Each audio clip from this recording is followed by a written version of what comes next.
Albert Einstein பள்ளி பருவத்தில் இருக்கும்போது படிப்புக்கும் இவருக்கும் ரொம்ப தூரம்னு சொல்லி பள்ளி நிர்வாகம் இவரை வெளியேற்றிடுச்சு. சோகமாக வீட்டிலையே கொஞ்ச நாள் இருக்கும்போது அவங்க அப்பா இவருடைய மைண்ட் செட்டை மாற்றுறதுக்கு ஒரு பரிசை கொண்டு வந்து கொடுக்குறாரு. அது என்னென்னா திசை காட்டும் கருவி. அதை பார்த்துக்கிட்டே இருக்கிறாரு.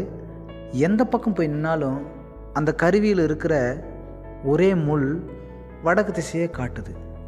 இது எதனால அப்படின்னு சொல்லி யோசிக்க ஆரம்பிக்கும் பொழுது தான் அவருக்கு தெரிஞ்சது, இதுக்கு பின்னாடி மேக்னெட் இருக்குது, அந்த காந்த புலம் தான் இதை எப்படி இயக்குது அப்படின்னு கண்டுபிடிச்சார்.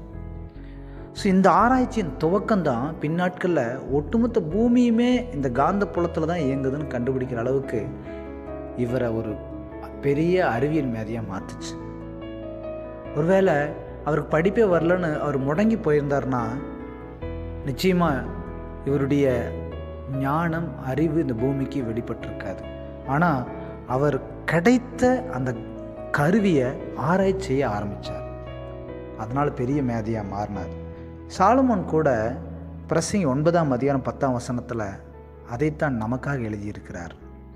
செய்யும்படி உன் கைக்கு நேரிடுகிறது எதுவோ அதை உன் பலத்தோடு செய் அப்படின்னு சொல்லியிருக்கிறார்.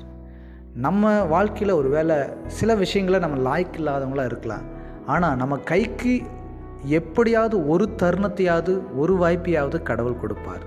அதை நாம் சரியாய் பயன்படுத்தி கொண்டால், அந்த கொடுக்கப்பட்ட வேலையை நம்ம முழு பலத்தோடு செய்தால் நிச்சயமாக தேவனுக்கு சாட்சி அந்த பூமியில் நாம் வாழ முடியும்.